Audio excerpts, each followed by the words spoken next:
Hello, everyone. I hope everyone's having a great day so far. We will be starting shortly. Also, I wanted to give a shout out to those who were able to attend the conference Lagos, Nigeria. Thank you to those who all were able to attend.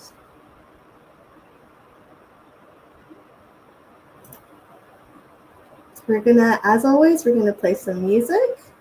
Start shortly.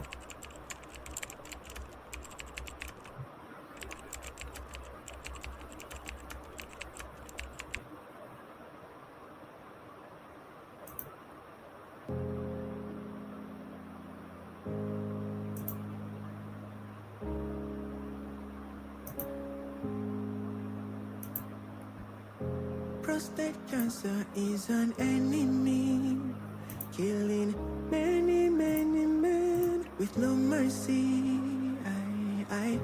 You can check your family history for warning signs, warning signs.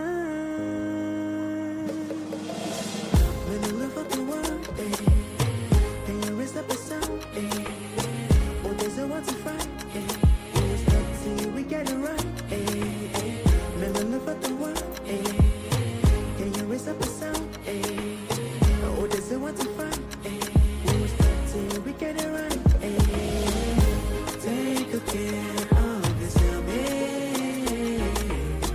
Pay attention to your body. Take good care of yourself, Pay attention to your prostate. When there be no symptoms of something wrong, no signs, no warning. So know your history as you're growing older. Go check your body and fight from a place of rest as you eat healthy diet and regular exercise to keep a healthy weight. Spend a lot of the world, yeah. Can you raise up a sound? Oh, there's a water fight. Go fight till we get it right. Spend all over the world, yeah. Can you raise up a sound? There's a water fight. Go fight till we get it right.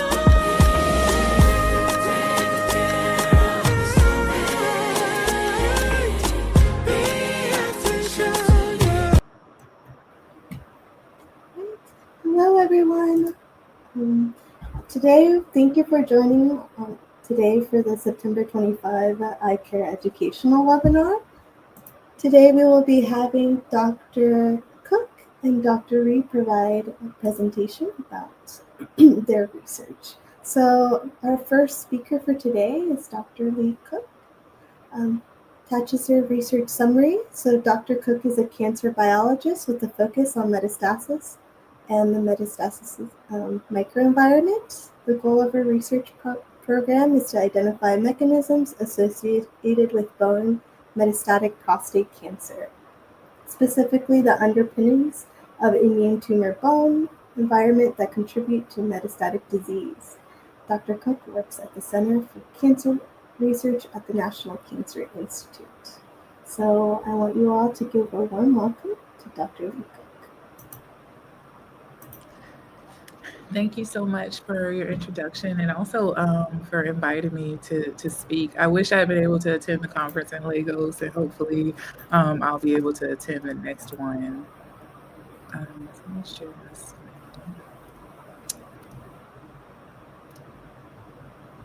Okay. So I will go ahead and get started, if that's okay. So my lab, as it was mentioned, we focus on bone metastatic prostate cancer. And one of the things about prostate cancer, once it spreads to the bone, is that it really has the ability to interact with the bone environment and those cells there that actually are really important for our skeletal components. And so on my first slide, I always like to show where we have identified prostate cancer that expresses the epithelial marker known as cytokeratin. And so this is a bone metastasis specimen from a patient. And so we can identify the prostate cancer cells, but then also we can always see neutrophils in those compartments that we've identified through myeloperoxidase and neutrophil elastase that are able to interact with the metastatic prostate cancer cells there. So I'm going to talk about what our work has been showing looking at those interactions. So metastatic prostate cancer, it usually dramatically impacts patient survival. The American Cancer Society projected that about 36,000 men would die from metastatic prostate cancer in the year 2025. And sorry, I misspoke a little bit. That's largely associated with metastatic disease. So about half of the prostate cancer patients will go on to develop bone metastasis. Bone is the most frequent site for prostate cancer to spread to more than any other tissue site. And within the bone, patients experience a lot of complications, including intense pain, risk of fractures, and an overall poor quality of life. Most patients will succumb to this about 2 to 3 years after they've been diagnosed with bone metastatic disease. And currently, the standard of care therapies are mostly palliative and not yet curable. If you look at the x-ray on the slide, you can actually see these milky white regions in this patient's spine, which is an indication of prostate cancer-induced bone formation, where within the bone space, prostate cancer will induce excessive bone formation. And I'll talk about what that means now. So I always like to introduce normal bone remodeling. So our skeleton is actually completely repaired every 10 years, and it is remodeled by these cells that will break or compromise bone down and form new bone. And so that's largely regulated by monocytes, which is an innate immune cell component. They will respond to a molecule known as rank ligand and fuse to become what are known as these multinucleated giant cells that will sit on bone that needs to be repaired, and they will secrete proteolytic enzymes to break down that bone. In the process, and after they die, there's a release of growth factors that are sequestered in the bone, with TGF-beta being the most abundant growth factor, and it gets released from that degraded bone and then can recruit precursor cells known as mesenchymal stem cells that will move into that space in response to these factors, and then they will differentiate into adult bone-forming osteoblasts. And so what they will do is they will generate new bone in place of the bone that was broken down, and it's known to be a coupled process. So the amount of bone that is broken down and removed is the same amount that is restored. Now, where this becomes complicated is if a tumor goes into that setting and the tumor has the ability to activate and secrete factors that will result in excessive activation of these multinucleated cells, the osteoclast. And what will happen is that you will have excessive bone breakdown and an accumulation of these factors that are coming from that degraded bone that can then feed upon, or at least be fed upon by the tumor to promote further tumor progression. And then the tumor will further activate more bone degradation, more release of factors, and it's been characterized as a vicious cycle of tumor progression in the bone. This was well characterized in breast cancer to bone. Breast cancer also most frequently spreads to bone. And typically in that setting, you will have excessive bone degradation. On the other hand, with prostate cancer, as I mentioned, you tend to have what's known as a hallmark, a unique hallmark of prostate cancer in bone, where there tends to be more bone formation than breakdown. And we know that TGF-beta is highly involved in all of these processes, although it's not as well characterized for prostate cancer. So we know that there are some interactions between these bone-forming precursors that TGF-beta is involved in. They will be recruited, and then you have excessive bone formation that we tend to see in prostate cancer patients with bone mets. And this bone is not normal. It's very weak and brittle, and that's what directly contributes to the fractures and the pain that those patients experience. And so this is, I've simplified this a lot, but it's a very complicated dynamic, which complicates our ability to therapeutically target prostate cancer growth and bone for this reason.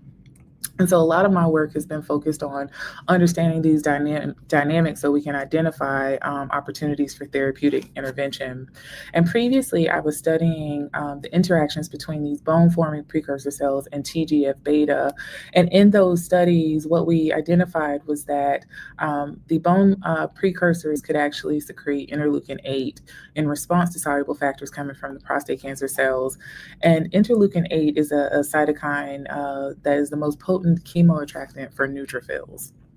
And so I became really interested in whether or not neutrophils could play a role in this already complicated dynamic. And so when we looked at prostate cancer bone specimens, and these are FFPE samples from patients with bone metastatic disease, we identified the neutrophils again by neutrophil elastase in the normal marrow, and then we identified the prostate cancer cells by cytokeratin. We could always see these regions where the neutrophils would be proximal to the prostate cancer cells. And even in some areas where it looked like they may try to migrate towards them, but there might be some type of barrier suggesting that they do have the capacity to interact with each other, but we don't know to what extent. And so I'll kind of scale back a little bit and just talk about what neutrophils are. So neutrophils are actually part of our innate immune system. We have two arms. The innate immune system, which means it rapidly responds first. The adaptive immune system are the more memory cells that will continue the response. Neutrophils are myeloid derived. They are generated within the bone. So neutrophils and their precursors make up about 40 to 50% of the bone marrow. And they are the first responders to infection and drivers of inflammation. So when they mature in the marrow, then they will mobilize out into blood. And basically, they will act quickly to respond to pathogens. Usually, they can secrete a whole arsenal of bactericidal mechanisms, including reactive oxygen species, proteolytic enzymes, and a thing that has been of interest to the cancer community, neutrophil extracellular traps. And then they have some ability to phagocytose microbes. And then typically they will rapidly undergo cell death, and then macrophages can move in and continue the job. In cancer, in the past 15 or 20 years, there's been this emergence of people studying the role for neutrophils in cancer, whereas it's been identified that a lot of their known functions for targeting pathogens also are ways that they can contribute to tumor progression. As an example, some of those things have been in allowing for circulating tumor cells to extravasate into secondary tissues, and then they can be brought out of dormancy through production of nets by neutrophils, and then also by granule enzyme release that can contribute to tumor progression as well. Where I specifically became interested in them was a paper that came out in 2009 that described that you can have multiple subpopulations of neutrophils in one tumor. You can have populations that are initially anti-tumor, and then as TGF beta accumulates in that environment, then they could switch, or you could have recruitment or of a pro-tumor phenotype. At the time, they coined it as being N1 or N2, but now we know that neutrophil function is very tissue and context specific, and that there's a spectrum of their phenotype.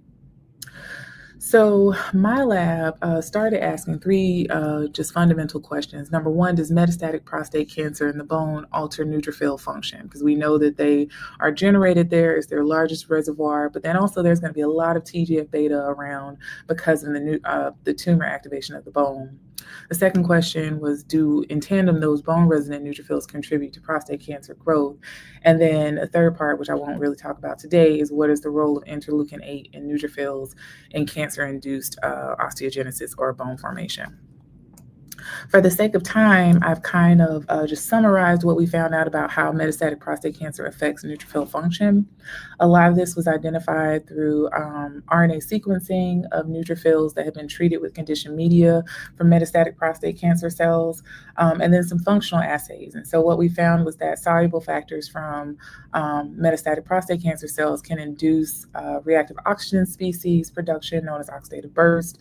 It can basically activate them to produce nets, to secrete their granule enzymes, and then also because they are in the bone marrow, they are immature, unlike the terminally differentiated ones in blood, and they have the ability to have altered gene expression in response to what's coming from the tumor. And so this has been published. So I'll move forward into what we've identified with how neutrophils are impacting the prostate cancer cells.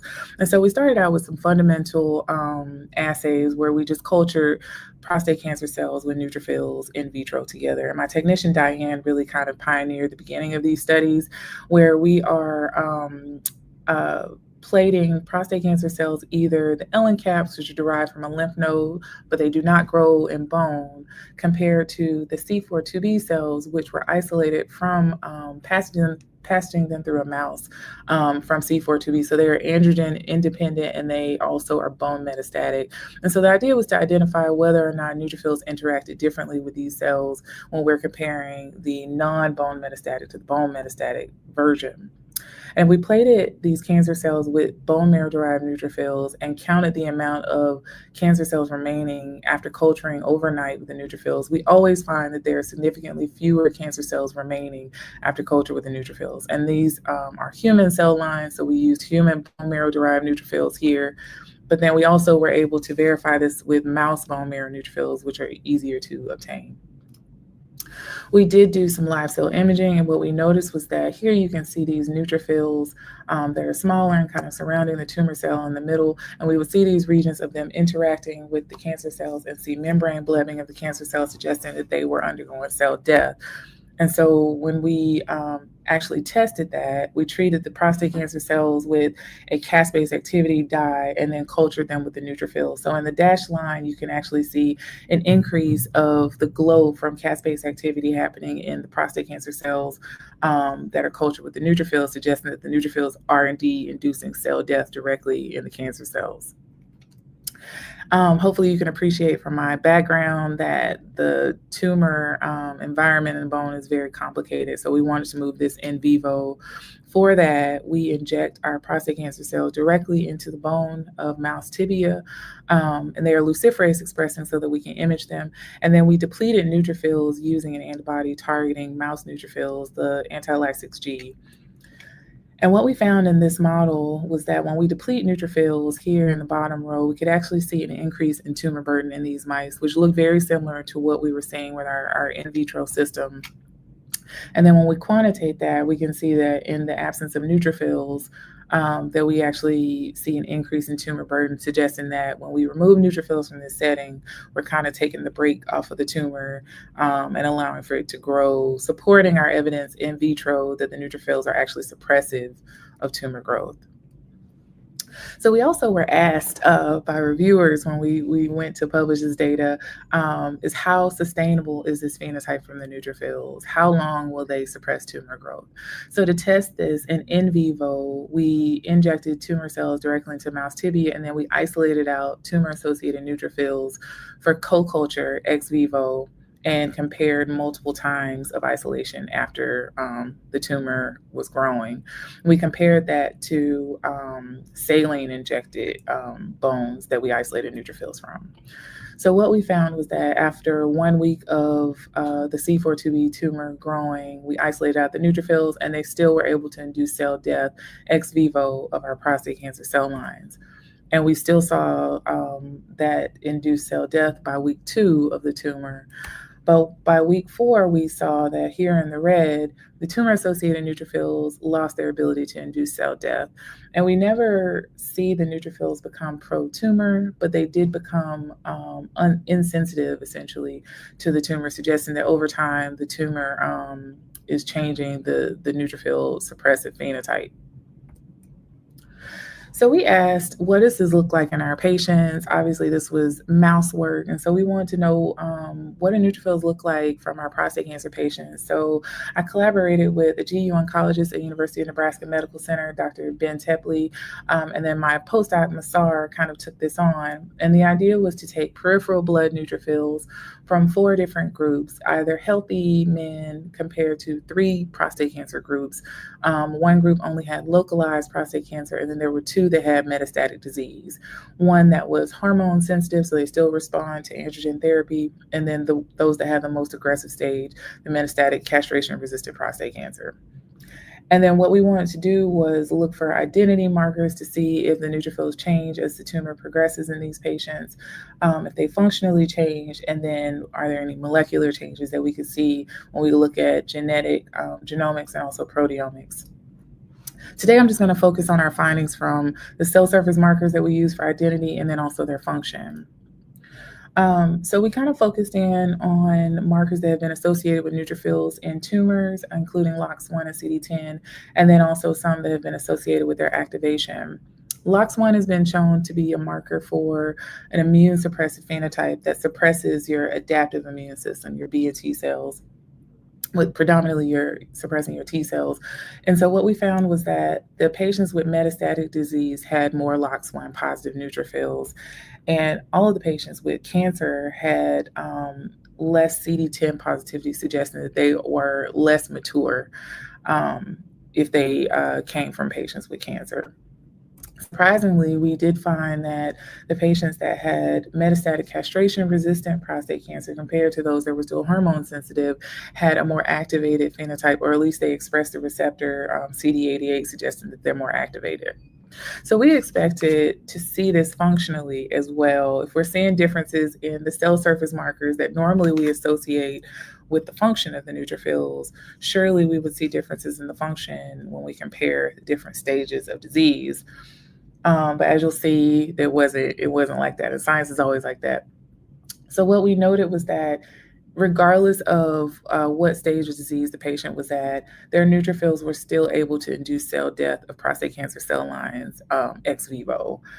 But what we did notice was that there was a variation in their ability to induce cell death, especially when they were isolated from the patients that had MCRPC, where you can see here in this last column, some of the neutrophils completely obliterated the prostate cancer cells, some of them increased growth.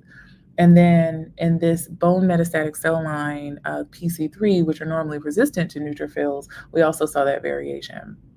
So we started asking what else could be different about these neutrophils independently of what prostate cancer stage that they were isolated from. And we started looking into what the patients were being treated with. So our patients, especially if they have metastatic prostate cancer, they normally will receive a first-line androgen deprivation therapy that targets the systemic androgen. If they then progress or show biochemical recurrence, and they will go on to what we denote as second-line androgen deprivation therapy, well, they will receive usually one of these two therapies, with enzalutamide being one that specifically targets androgen receptor. So we stratified our neutrophils in these cytotoxicity function assays to compare those from first-line ADT only to those who also came from patients that had second-generation ADT. And what we noticed was that there was a loss of their killing ability when they had been isolated from patients that had also received second-generation therapy compared to those that only had the first-line systemic inhibition. And even in the cell line that's normally resistant to neutrophils, we could see this trend where some of those patients, if they had received second-line therapy, they were actually promoting prostate cancer in those neutrophil cultures. So we asked, maybe the neutrophils are responding to androgen receptor inhibition, and how might that affect our outcomes? In the literature, there's a little bit of evidence that discusses that androgen receptor is expressed on multiple immune populations, including neutrophils, and it can affect their maturity.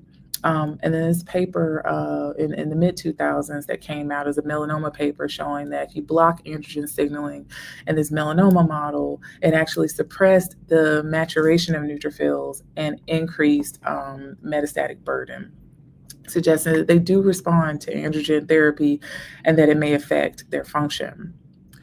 So we asked what happens if you just add in androgen receptor inhibition into the co-culture. So you can see that under the normal settings, the neutrophils induce some cell death of these C4-2b, but when we add in enzalutamide, they lost their killing capacity in a significant manner with both a low dose and a high dose of enzalutamide.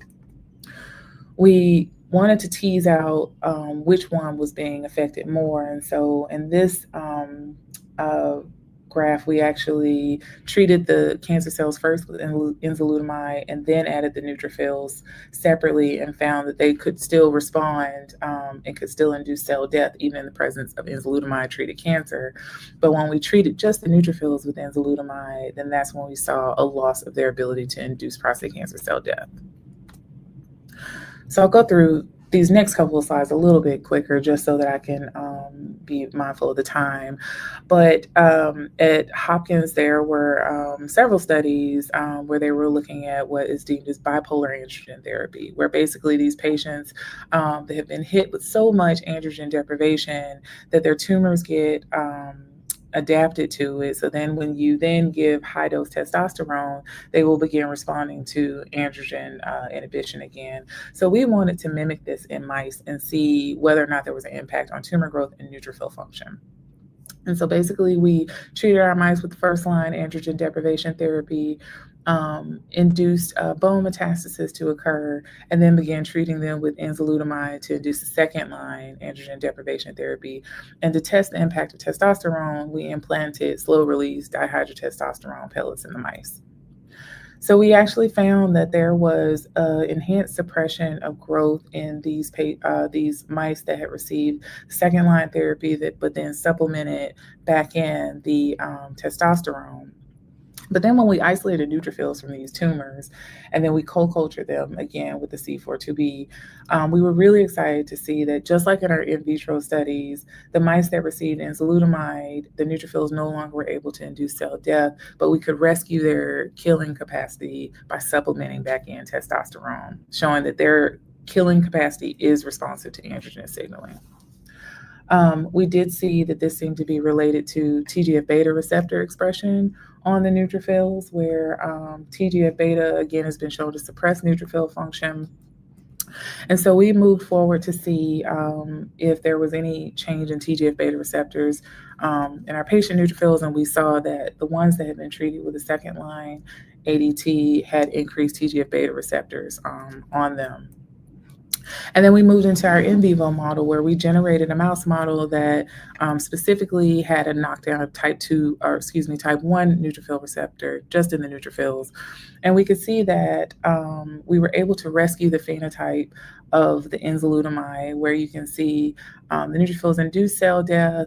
When we treat them with enzalutamide, they lost their killing capacity, but in the absence of TGF-beta receptor 1, their killing capacity was restored for the C4-2B, but then also these PC3 that are normally resistant. We verified this in our mouse cell line so that we could then move our analysis into the in vivo model. So here we injected our RM1 prostate cancer cells into our mouse model where they have type 1 receptor deleted just in the neutrophils, and we could see a significant suppression in the growth just if we targeted that receptor in the neutrophils alone. But then last, we wanted to verify, how might this be more clinically relatable by using drugs. So we used a TGF-beta receptor 1 drug, Repsox, or enzalutamide, or the combination, and could see that there was a slightly additive effect of inhibition on the tumor when we combine TGF-beta receptor 1 inhibition and AR inhibition together. So in conclusion, from our patient study, and then we were able to move it into our mice, we found that actually second-line ADT, and specifically inhibition of androgen receptor, might block neutrophil function by increasing TGF-beta receptor on them. And so we also have confirmed that neutrophils are actually protective against prostate cancer growth in the bone, but we don't really see a direct comparison between the cell surface markers and their cytotoxic potential. So that does need to be teased out a little bit more to understand how can we utilize peripheral blood neutrophils to understand how neutrophils will function in the bone. But again, therapy does impact their cytotoxicity, and I think we were able to show that pretty well. So my lab is looking at a bunch of different mechanisms to understand how we can target prostate cancer in the bone. But I'll stop there with thanking the people who really had a role in helping this work move forward. Our patients that so kindly contributed their blood for us to examine their neutrophils, all of my collaborators' previous funding, and then my lab here at the NCI. I'm happy to take any questions, and I'll stop sharing now.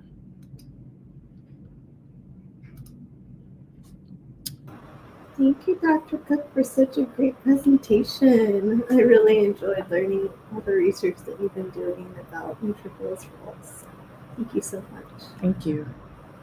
At this point in time, I'll ask the audience if there's any questions. Give a couple seconds for the questions right up.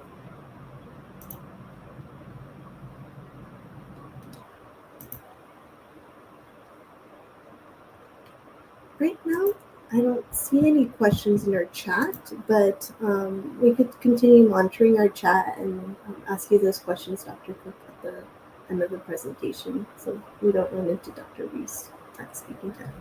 Okay. All right. Thank you, Dr. Cook. Thank you. Right. So I wanted to introduce our next speaker.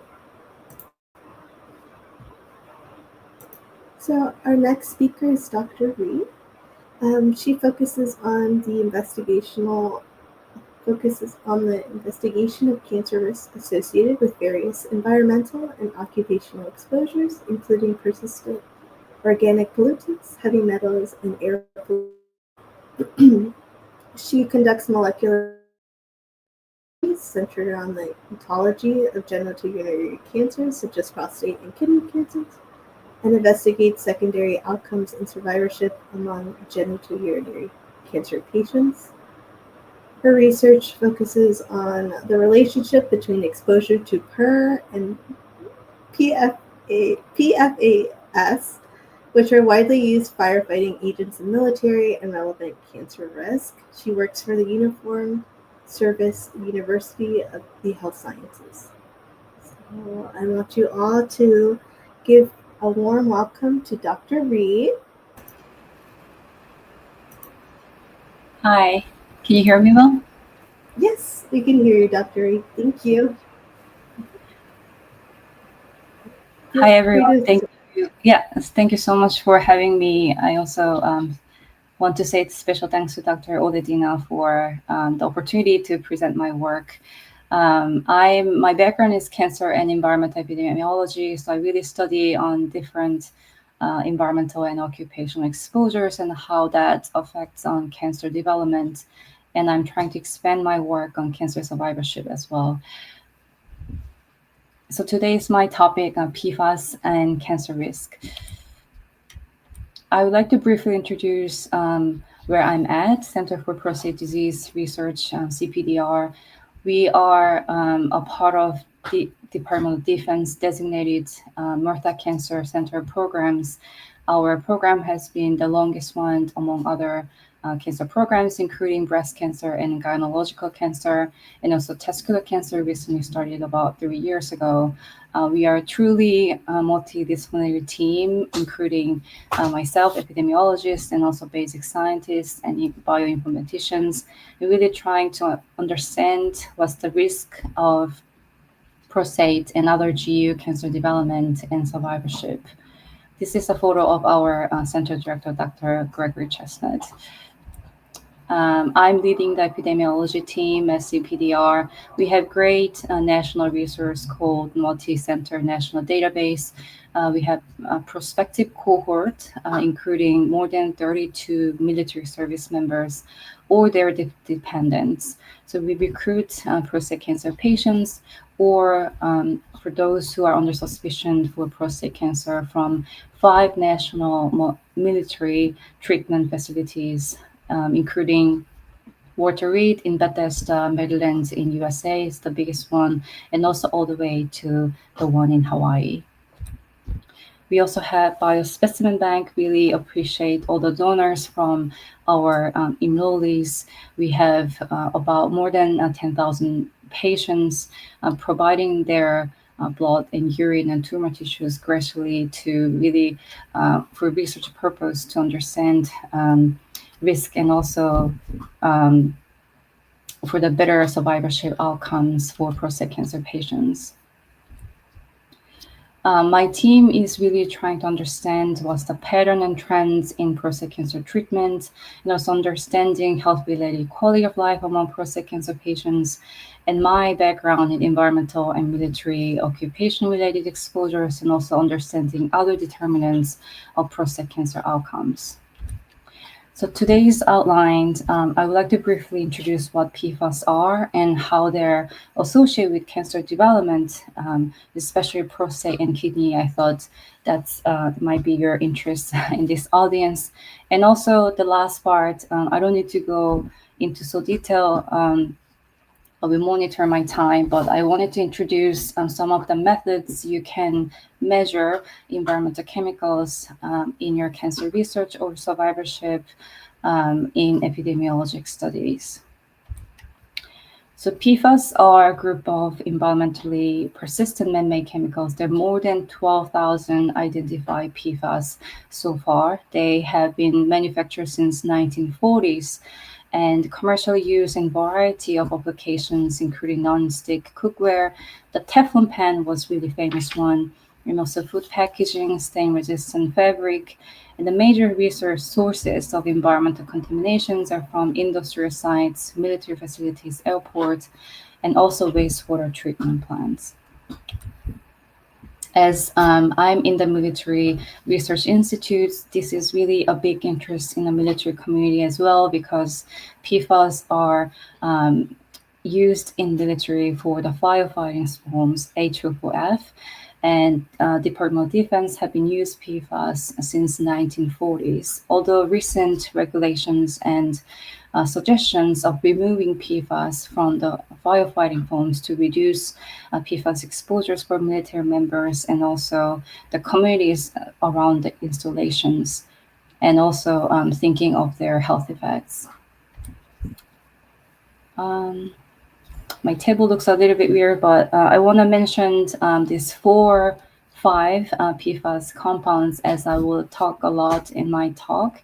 I just want to mention that these are most commonly detected PFAS among 12,000 analytes I mentioned. And also, in our blood, PFAS can be detected in most of US adults, so about more than 95%.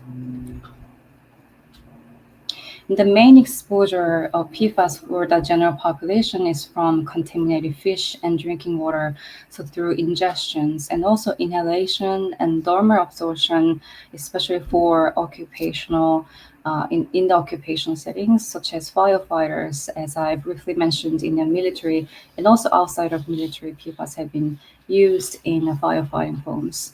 And also PFAS concentrations in the blood have been shown differently by race and ethnicity.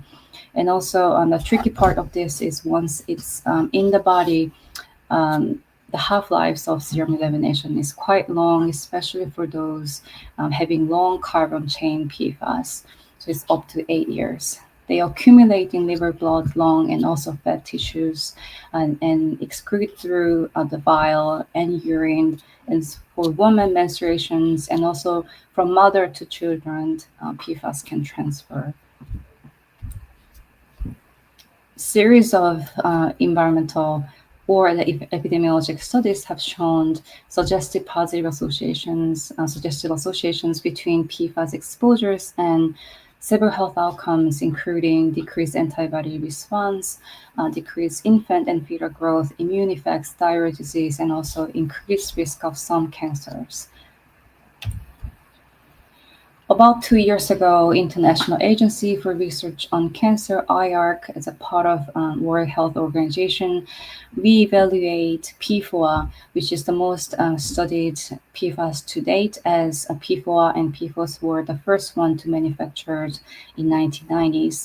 IARC also evaluate PFOS for the first time. So among a lot of kinds of PFAS, only 2 of them are evaluated by IARC, whether they're carcinogenic to human or not. And so PFOA was classified as human carcinogen with limited epidemiologic evidence, but strongest association with renal cell carcinoma, which is most common subtype of kidney cancer, and testicular cancer. And PFOS was classified as possible human carcinogen in based on inadequate epidemiologic evidence and associations with testicular, breast, and thyroid cancer. So moving on to PFAS and cancer risk, and I will start with the prostate cancer. In this audience, I think you all were familiar and knowledgeable than me, but as Dr. Cook mentioned, the prostate cancer is most commonly diagnosed cancer and second leading cause of cancer mortality among men in the United States. And the etiology of prostate cancer remains poorly understood, but it is suggested that there may be etiologic differences between aggressive and indolent cancers. And other than established risk factors of prostate cancer, including age, race, and family history of prostate cancer, and some of inherited genetic variants, some persistent organic pollutants, such as insecticides or polychlorinate biphenyls, have been shown that it's associated with aggressive prostate cancer. Some studies, especially the evidence around PFAS, are from workers who are exposed to high levels of PFAS or residents living close to PFAS contaminated drinking water or soil, so different kinds of PFAS contaminated areas. I want to introduce some epidemiologic studies looking at the association between PFAS and prostate cancer, and these two studies are most relevant. I will describe another one published after my studies, but the first one, Erickson et al., published in 2009, have shown that 30% to 40% increased risk of PFOS, one of the PFAS analytes, and also possible human carcinogen, with prostate cancer in prospective Danish case control study. And another study in a Swedish case control study, they found no association overall, but elevated risk with these three PFAS compounds among those with a family history of prostate cancer. And the second study used post-diagnostic serum samples. It's not ideal always, because if we look at environmental chemicals after cancer diagnosis, we cannot really tease out whether the health effects is from the cancer diagnosis itself, such as inflammation or oxidative stress, or it's because of environmental chemicals. So in our study, we measure pre-diagnostic serum PFAS, and to understand the association between PFAS and aggressive prostate cancer, we particularly focus on aggressive form because the previous study have shown associations with aggressive prostate cancer or prostate cancer mortality. This study published about 2 years ago, we include 750 aggressive prostate cancer cases and also matched controls using one of National Cancer Institute cohort, PLCO. Briefly, I want to introduce the demographic in our study. This cohort is predominantly white individuals. So again, in our subset of cohort, we had 88% non-Hispanic white and smaller proportion from non-Hispanic Black and Asian individuals. And prostate cancer patients were more likely to have a family history of prostate cancer compared to controls. And we found no differences in characteristics between cases and controls by BMI, smoking, education, or history of diabetes. And in our subset of cohort, our prostate cancer diagnosis, the median age was 72. It's a little bit higher than national statistics, about 65 years old. As a main result, we found that PFOA was inversely associated with aggressive prostate cancer, which was an unexpected result. We found no association with other PFAS forms in a figure on the right side. I also looked at what's the total concentrations of all PFAS we are looking at in this study, and that also was not associated with aggressive prostate cancer. And we look into this inverse association further to understand why we saw this unexpected results. And this inverse association was only remained among cases diagnosed 3 or less than 3 years after blood collection. So we suspect that this inverse association might due to some disease-induced effects right after cancer diagnosis. And also another inverse findings of the stratify analysis was this inverse association only remained among men with one or greater than one nighttime urination frequency. So we couldn't go further on the explanation of this, but we also suspect that increased urination volume might affect on a different biological pathway or processes to show this observed association. We also looked at a variety of analysis stratified by different factors related to prostate cancer, but didn't really find differences for Gresson score or family history of prostate cancer, BMI, or age of selection or diagnosis. Although we found that borderline positive association with PFOS and PFHXS among men with blood drawn only during 1999 to 2004. And I want to mention that in our data, concentrations of PFOS and PFHXS in our populations were increasing by calendar year of blood draw. So the positive association we see here might be relevant to the distribution of these two PFAS. In summary, our findings from a population with serum PFAS comparable to general populations. We wanted to focus on general populations away from occupational cohort or for those who are exposed to high levels of PFAS to really understand what's going on in a general population. But this study did not support an association with increased risk of aggressive prostate cancer. But we definitely don't want to rule out the possible linkage at higher levels because the previous evidence is shown that some increased risk among occupational cohorts.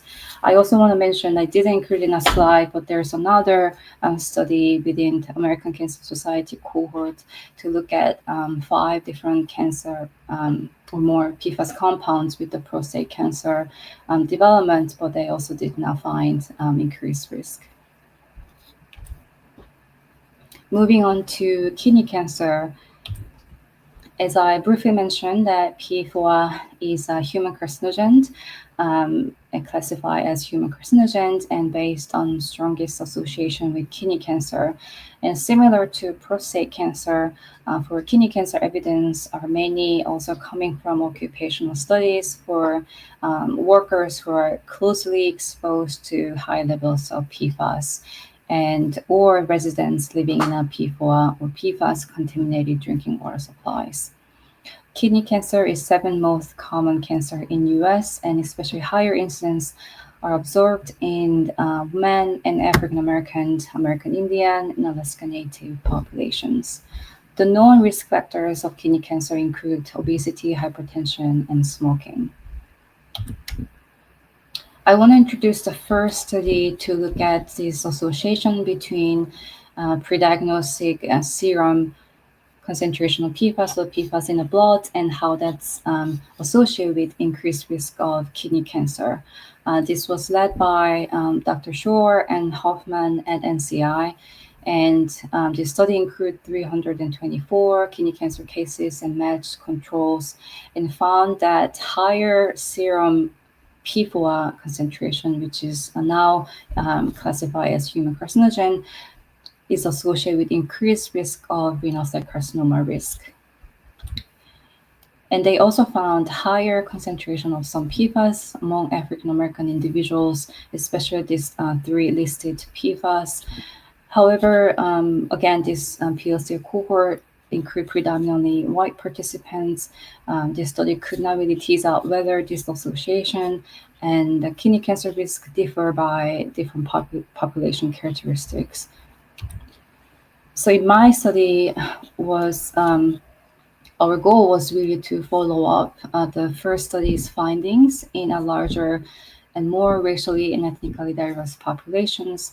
We utilize the same design, nested case control study, including 428 renal cell carcinoma cases and controls in multi-ethnic cohort study.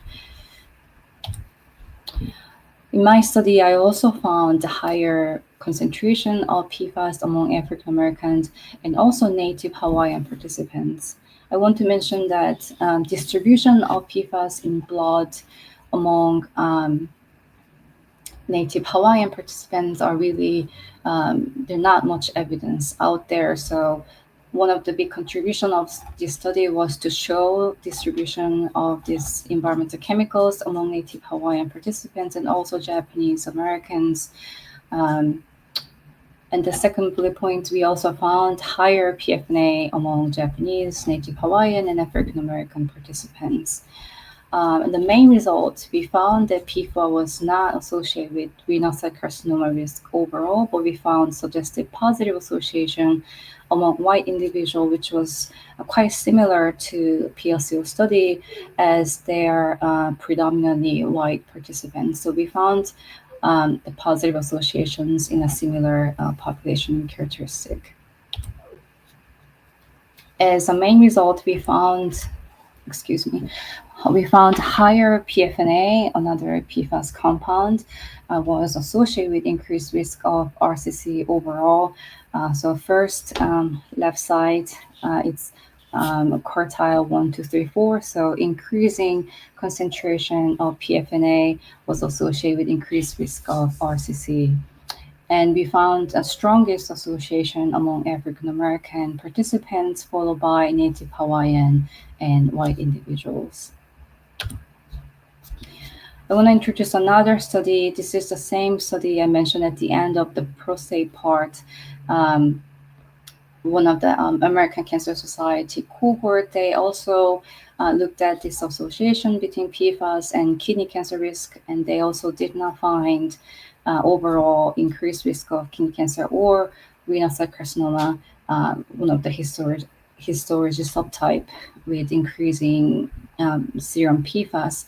However, they found some sex differences. So among women, serum PFOA was positively associated with RCC, and also among women, suggested positive association with these two PFAS compounds. And among men, they found suggested positive association with PFNA. Okay, I have 8 minutes. I want to briefly introduce some epidemiologic study design and exposure assessments of environmental exposures in cancer research, and I think it can also apply in cancer survivorship research. The first one, I also am making these examples to the one I'm interested and familiar with. So I mainly measure environmental chemicals through the biospecimen. So I'm giving an example of serum PFAS. If we have biospecimens or exposures prior to cancer diagnosis, we can investigate whether that could be associated, that could contribute to the development of cancer. And also thinking of among cancer patients, looking at their distribution of environmental chemicals and exposures, post-diagnostic exposures, we can also think about the surrounding of my neighbor or the indoor or in a workspace, the exposures I'm exposed to, whether that's associated with a secondary outcome, such as for prostate cancer, metastasis, cardiovascular disease, or second primary cancers. And I'm very interested in the interactions between treatment and post-diagnostic exposures. I've had opportunities to interact with the cancer patients, and they're really interested in these chemicals and exposures. They want to avoid this as much as possible to maintain their health so that they have a good conditions before going through the treatment or after treatment. And definitely it's everyone's goal to reduce any potential secondary health outcomes risk. And also, I think it's really hot topic and Everyone's interested in assessing different omics profile, either at diagnosis or even before cancer diagnosis. I think we have exposure profile before diagnosis and omics profile after or at diagnosis. We can really look at how PFAS affects molecular features of prostate cancer. And having those, looking at the secondary outcomes, we can also think about the changes in our body and our biology due to the exposures, how that's associated with another health outcomes we are getting after cancer diagnosis. And also, this is one of examples of exposure assessment, how we gonna measure environmental exposures.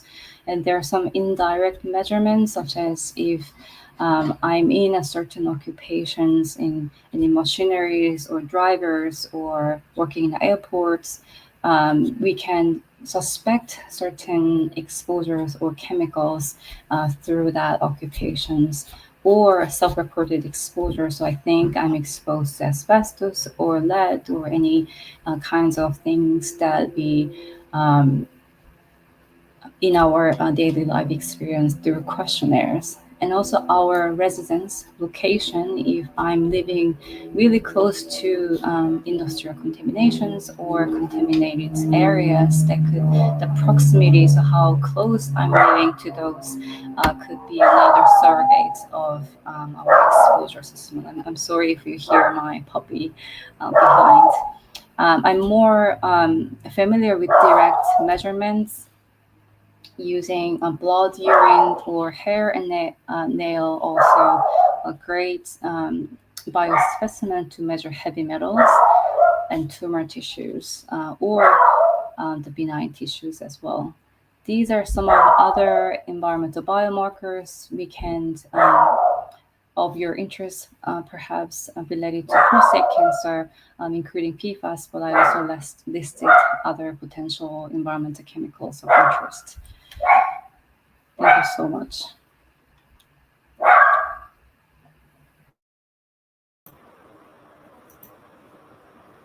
Thank you so much, Dr. We really appreciate your presentation. We have some questions within the audience. So I'll start off with this first question. Oh, I realize if I do this, it covers our faces. So 1 second. So our first question is mentioning it's a very interesting area of research. Their first question was, have there been studies on PFAS and prostate cancer risks among Black adults? Sorry, I'm gonna read all questions and try to answer. And the second question was, have you come across studies on PFA? Yeah, I would say there are not many existing studies. I'm sorry. Do you hear my puppies? I think he's barking. It's okay. No worries. Dog 1 or 2. Yeah, I mean the existing epidemiologic studies, and it's also our reality of the cohort studies, predominantly white individuals, especially for U.S.-led cohort studies. I don't think there are good evidence we can say about PFAS and prostate cancer, especially for Black individuals, and especially outside of U.S. contents. I think it's really important questions we need to answer, especially as you all know that prostate cancer incidence and mortality differ by race and ethnicity in U.S. and also have relation to the ancestry. So I definitely want to continue working on that area and also studying these questions in more diverse populations. That was a great response. The next one was, have you come across studies on PFAS and prostate cancer risk among African, i.e. Nigerian or other men in defense or military? It kind of piggybacks off of the question you just answered.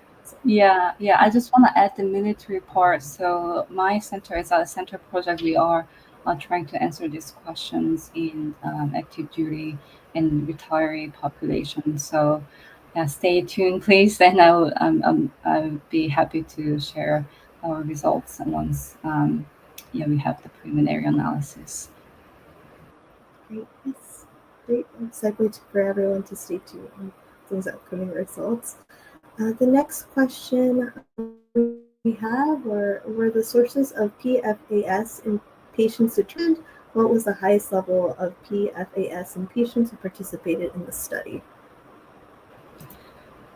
Yeah, I would say so. These studies are more, they didn't only recruit patients. It was a case as prostate cancer patients and non-prostate cancer patients. So I would say the determinants is the well-known one is still same, that drinking water, contaminated drinking water or fish consumptions, but also one of my other study areas I really want to focus is these determinants, either dietary determinants or social determinants, could differ by different population characteristics. So these two are really well-known one, but I think as I mentioned briefly in the two studies that we see the different distribution of PFAS by race and ethnicity. I think there might be different resources or determinants in our daily life. So I think that questions, yeah, I think I don't think there is a good answer for that yet, but I think it's really important questions, and I'm also interested in um, researching that part more. Another follow-up question we had is there a regulation in the USA concerning the amounts of PFAS used in insecticides? A lot of insecticides in Nigeria have PFAS. That's really interesting comment. Thank you so much. For PFAS in US Environmental Protection Agency, they have implemented regulations in drinking water last year, I believe. So the health concern of PFAS in US was really started from 1990s and early 2000s. So it took almost 2 decades to have regulations and the PFAS in the drinking water. So it was a huge victory, but particularly in insecticides, I'm not familiar with. I don't think there is particular one for the pesticides or insecticides. Yeah, I think it's really interesting. I didn't know that the PFAS have been predominantly used in Nigeria for the insecticides. I'd love to talk to you more after this. Yes, and that was Dr. Popola. So actually, Dr. Popola was also mentioned you would like to connect with Dr. Cook. So if it's, I'll send you a message, Dr. Cook and Dr. Ree, if I can connect you both with him. We have one more question, if that's okay. I know we kind of ran out of time, and I would like to go back to uh, Dr. Cook to see if there's any additional questions that the audience have for her. Looking in the chat, this is not a question for Dr. Reed, but just a side note. So Mr. Ramos mentioned a question that, a comment that he's a retired law enforcement here in California, and Workmen's Compensation has accepted prostate cancer as a presumption injury for law enforcement. It's meaning if you are in law enforcement and you end up with prostate cancer, it's automatically presumed and accepted that it was work related. So did want to share that side note that. Thank you so much. We have comments thanking you for the presentation, and the last question we have for you, Dr. Ree, is have you done any study that compared PFAS and PAHS?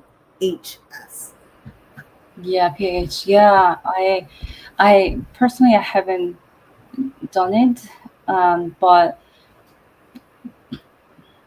there are many studies looking at exposome. So we're exposed to so many different kinds of exposure. So not only looking at a single chemicals, but we can also look at a variety at the same time through different omics technology.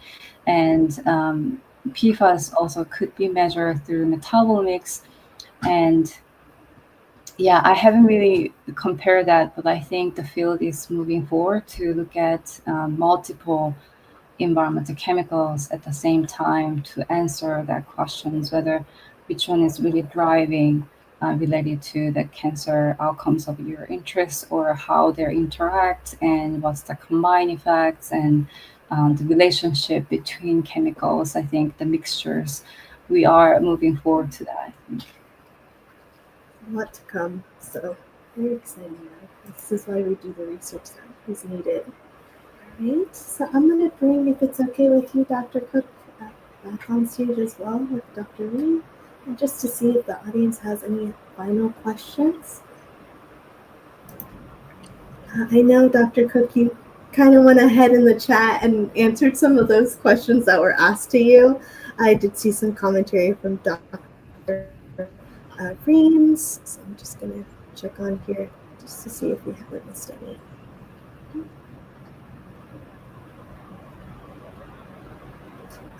You helped answer the question about from Dr. Ream. She was asking if if there were samples from a variety of patients, and you helped reply to that.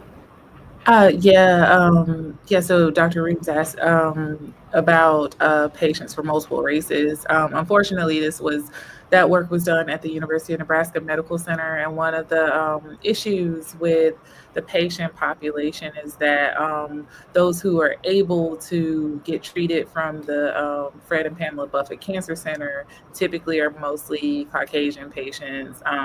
Those that are African American tended to go to their primary cares or other doctors at hospitals located closer to where they lived. And so, unfortunately, we weren't able to get a diverse population, mainly because of that reason, just accessibility to those patients. Just difficult to be able to access certain patients' populations, and so it does help push forward for diversity in clinical trials. And to raise, I guess, to educate the community about what studies are happening. So if there are patients from, being seen at other hospitals that might be interested, could then inquire about becoming accessible or being able to participate. I think that's an important thing that gets missed as well with community engagement, just making sure that these opportunities are relayed to patients in other areas. Because we've heard from the community themselves that they would like to participate in studies, but they don't know about the studies to participate in. So that's also another factor, like helping to promote them when we promote these studies when we engage in community engagement work. The other question that was answered, I didn't know if you wanted to elaborate. I saw you answer, but I didn't know if you wanted to add anything additional, was from Dr. Popola regarding what is the impact of the effects of enzalutamide on neutrophils in the management of metastatic prostate cancer. Yes, that's actually what we're working towards.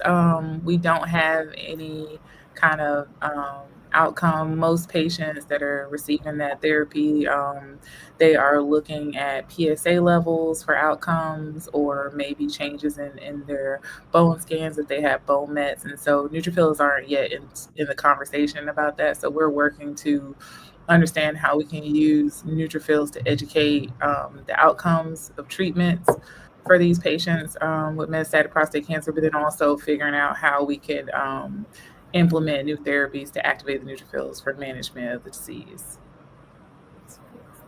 Thank you, Dr. Cook. And our last question, because I know we're already 10 minutes after our webinar time, it's for Dr. Ree. Last question that has been asked here is, have there been clinical trials or studies that show that PFAS cause cancer and not just risk? Yeah, I'm not familiar with the clinical trials, and also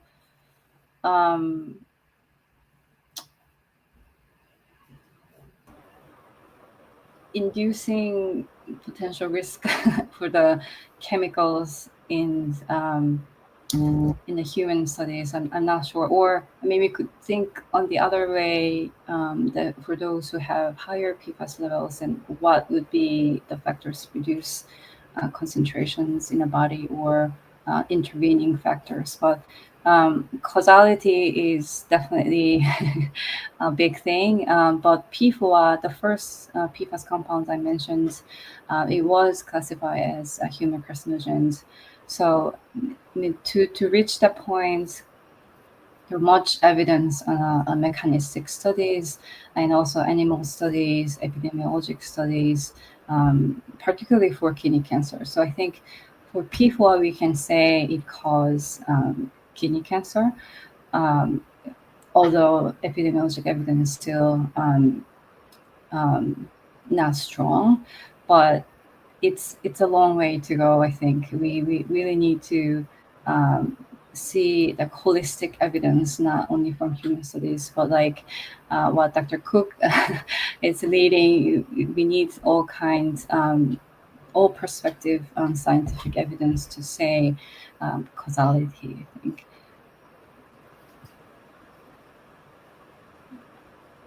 Thank you so much to you both for this beautiful webinar, Dr. Cook, Dr. Reed.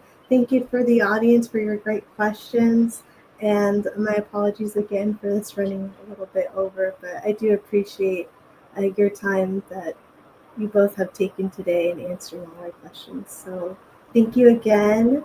And everyone, thank you again for participating. I hope everyone has a great day, and thank you. That concludes our September webinar. Thank you. Thank you. Great. Have a good day. Bye. Have a great Bye. one. Bye, everyone.